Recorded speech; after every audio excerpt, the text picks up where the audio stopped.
Welcome to Kanerika's podcast, The Digital Shift. Let us start with a number that should, quite frankly, make every single business leader pause. Right now, 63% of employers name the skills gap as the absolute leading barrier to their business transformation. Oh, wow. Yeah, that is a staggering figure. It really is. We are living in an era where enterprise AI is fundamentally a talent and operational problem. Yeah. It is not just a model access problem anymore. So today's mission is to launch a deep dive into the profound impact of AI staff augmentation. I am so glad we are doing this because it really is the defining challenge of the decade. We see organizations just rushing to buy access to the most advanced language models. They just assume that technology itself is the solution. Right, like if I buy it, it just works. Exactly. But having the tool is meaningless if you do not have the specific, highly calibrated talent required to actually orchestrate it. Yeah. I mean, you can buy the most expensive piano in the world, but if you do not have a concert pianist, you are just going to make noise. That is a perfect analogy. And this brings us directly to you, the listener. If you are navigating the immense pressure to implement AI efficiently and securely, well, this discussion is designed specifically for you. Absolutely. We're going to decode how you can integrate specialized top-tier talent into your workflows. And critically, doing all that while retaining complete ownership of your architecture, your roadmap, and your risk. To do that properly, we really need to clear the air immediately about what AI staff augmentation actually means because, there's just a sheer amount of confusion surrounding this out in the market. Oh, definitely. So how do we define it here? Well, staff augmentation in this context means plugging external AI specialists directly into your existing team. They work entirely under your direction. You control the priorities, you own the sprint work, and you define the final acceptance criteria. Okay, let me push back here a bit. I hear business leaders taking completely different approaches all the time. Some will tell me things like, we just bought 1,000 licenses for an AI coding assistant and gave them to our standard software developers, so now we have an augmented AI team. Right. I hear that one constantly. Yeah. Or, on the complete opposite end of the spectrum, they outsource their entire AI initiative to an external agency. They basically just wash their hands of it. Are you saying both of those are the wrong path?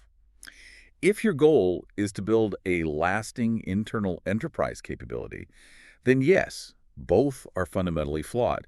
I mean, giving a standard developer a coding assistant is just a productivity upgrade. It helps them write traditional code a bit faster. So it does not change their actual skill set. Exactly. It is absolutely not a domain skill upgrade.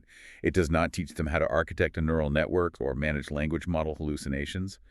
And then, outsourcing the whole project to an agency creates a massive black box. You just lose all visibility. You do. You hand over a massive check, they hand over a finished application, but they walk away with all the actual intelligence and operational know-how, so you are left entirely dependent on them to fix it when it breaks. Which is a terrible position to be in. It really is. Augmentation is the middle path. It is about maintaining your internal control while injecting external expertise directly into your daily operations. That distinction makes a lot of sense. But if we accept that we need specialized external talent working internally, we have to address the elephant in the room. How is managing an AI specialist different from managing a traditional IT contractor? It is a completely different paradigm, honestly. Right, because in traditional IT, I hire a software engineer, they write code to process a user login, and that code is deterministic. If someone types the right password, they get in. If they type the wrong one, they fail. It is completely predictable. But AI systems are probabilistic, right? Exactly. And that shift from deterministic to probabilistic changes absolutely everything about the hiring process and the operational risk. Yeah. Let's say you build a traditional software application for processing invoices. Okay. You write rigid rules to extract the date, the vendor, and the total. It will do exactly what you programmed it to do. But if you build an AI system to process those same invoices, the system is essentially making an educated, highly probable guess based on patterns. So it might pull the shipping date instead of the billing date just because the formatting was strange on that one PDF. Precisely. A candidate who is brilliant at building the deterministic application is not automatically fluent in managing those probabilistic failures. They do not naturally know how to design evaluation systems or analyze the classes of errors the model makes. Or set statistical confidence thresholds, I imagine. Right. Those are the actual production skills needed for AI. I like to think about the difference this way. Traditional IT staffing is like hiring a master builder who follows strict, predefined blueprints. You know exactly where every single brick goes, and you know exactly what the building will look like when it is done. That is a great way to visualize it. But AI staffing, on the other hand, is like hiring a behavioral psychologist for machines. You need someone who actually observes behavior, adjusts the environment, and nudges the system. They need to understand how the system thinks, why it might hallucinate facts, and how it adapts to new information. That is exactly it. You are nudging behavior. But if I can unpack that metaphor for a second, if I am hiring someone to nudge behavior rather than hard code rules and the output is unpredictable, doesn't that fundamentally change the risk surface for my business? It expands the risk surface dramatically. You are no longer just worrying about traditional application security, like someone hacking a SQL database. You are suddenly dealing with entirely new vectors. Like what specifically? Well, you are dealing with prompt injection, where a malicious user tricks the AI into ignoring its safety instructions. You're dealing with the risk of sensitive, proprietary data leaking into third-party foundation models. Oh, wow. Yeah, that is a huge data privacy issue. It is massive. You have model supply chain vulnerabilities, and you have the very real danger of a hallucinated output entering your core business workflows automatically. Imagine a fabricated financial number just quietly slipping into a quarterly report. That is terrifying. And I imagine the true cost changes just as dramatically. If the risk surface is that massive and the underlying technology is completely different, the financial model must shift too. Absolutely. From a cost perspective, the hourly rate of the engineer is just the tip of the iceberg. With traditional software, once you build it, it runs fairly cheaply. Right, server costs are relatively low and predictable. Exactly. But with AI, you have to factor in the API usage for every single query. You have massive compute and inference costs just to generate the answers. Not to mention the data preparation side. Yes. You have data labeling costs, the expense of running parallel evaluation environments, and the heavy cost of human review to ensure the system is not producing toxic or inaccurate content. If the risk is that high and the hidden costs are hiding in every API call, then the person managing this cannot just be a standard coder. Which brings us perfectly to the talent itself. I see job postings constantly for generic AI engineers. We all do. They're everywhere. Yeah, but based on the complexity you just described, relying on that broad title feels like a dangerous illusion for enterprise hiring. It is the single most common hiring failure we see in the market today. Treating AI engineer as one monolithic job description guarantees you will end up with the wrong person for your specific business problem. It is like saying you need to hire a doctor without specifying if you need a brain surgeon, a pediatrician, or a cardiologist. That is exactly what it's like. We need to break down the AI talent spectrum into three distinct categories. Those are builders, production and operations, and finally, analysis and risk. Let us walk through those categories carefully, because this is where leaders really get lost. Let's start with the builders. You have the true AI engineer who is perfect for building RAG applications. Yes, they are the foundation. Wait, before we move on, for the business leaders listening who might not be deep in the weeds, what exactly is a RAG application in plain English? How is it different from just typing a prompt into a public AI tool?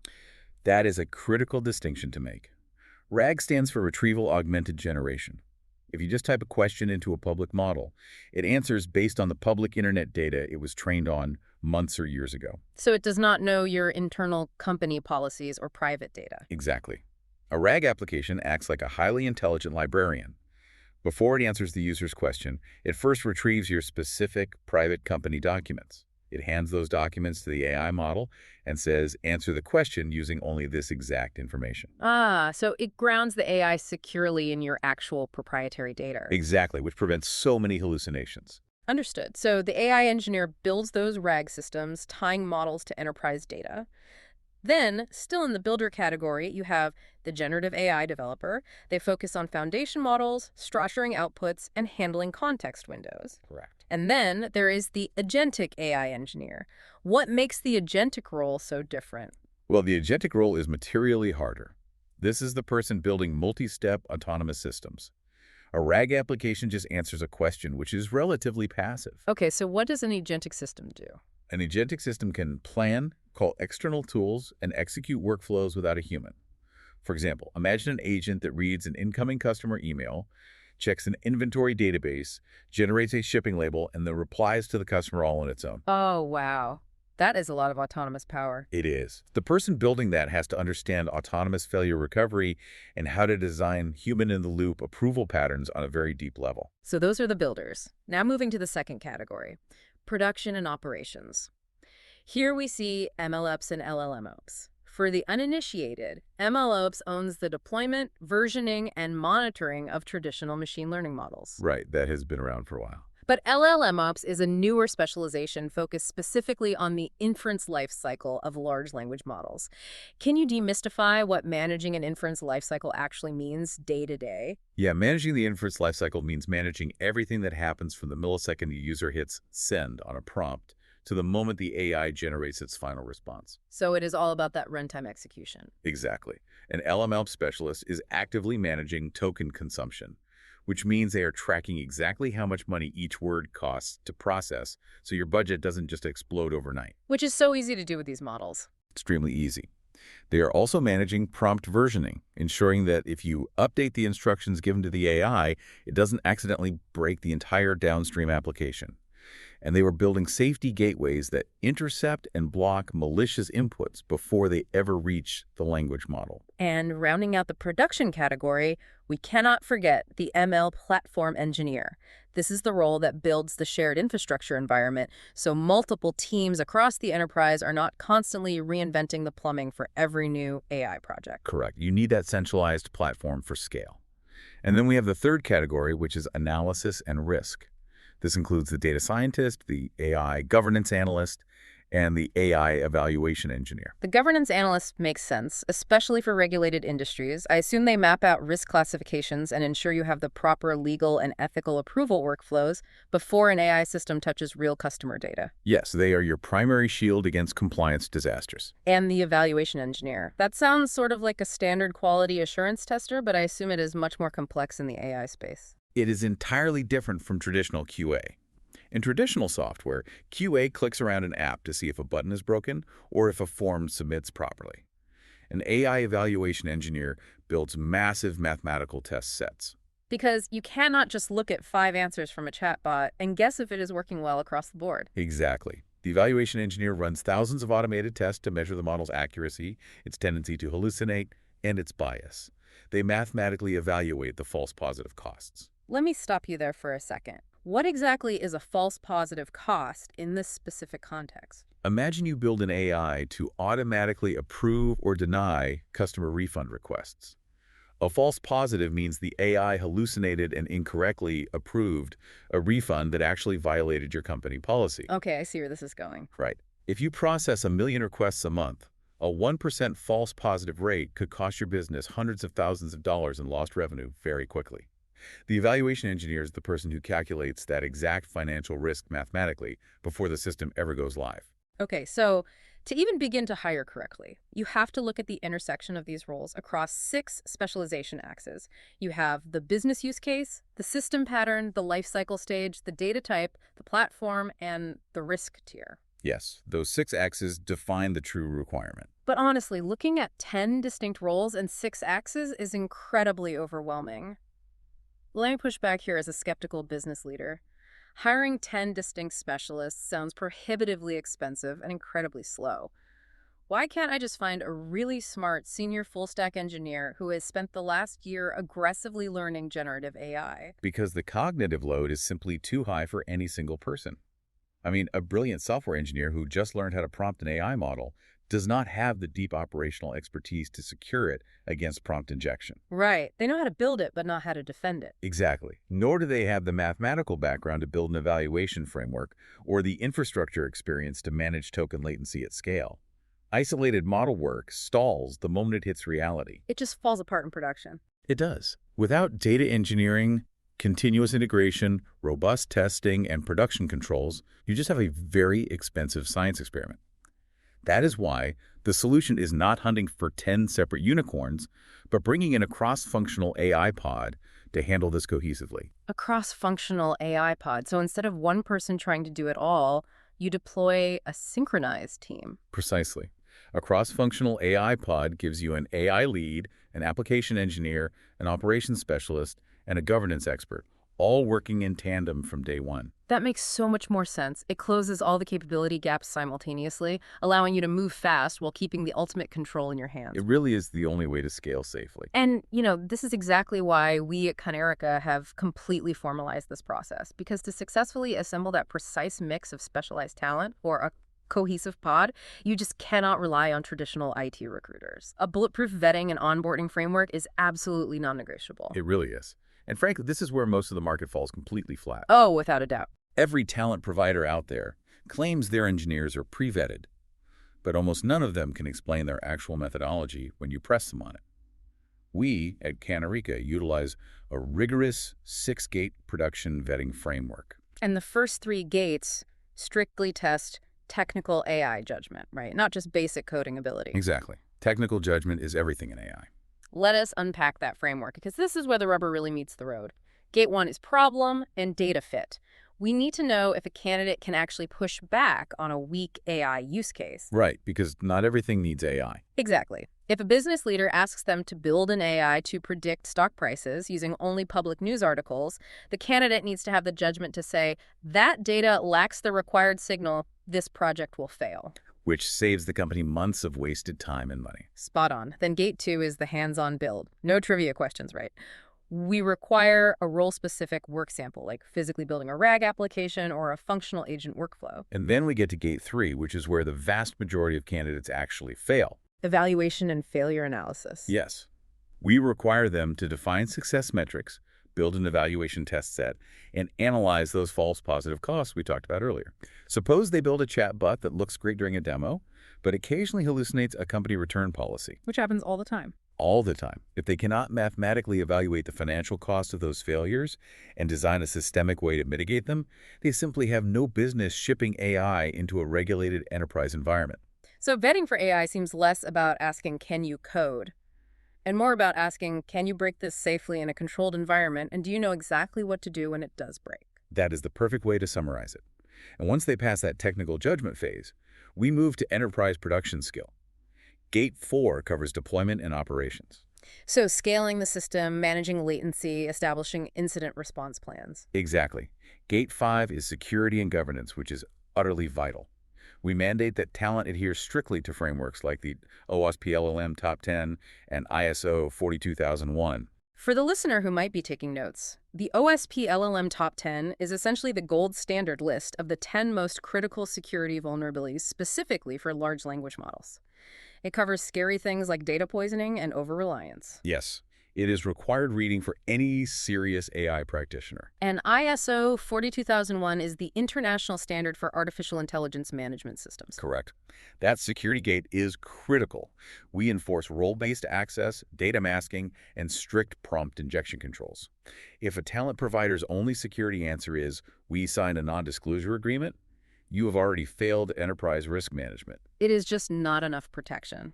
Finally, Gate 6 ensures enterprise delivery skills like cross-team communication and thorough architectural documentation. Because if it is not documented, it cannot be maintained. Exactly. And this rigorous vetting connects directly to the budget.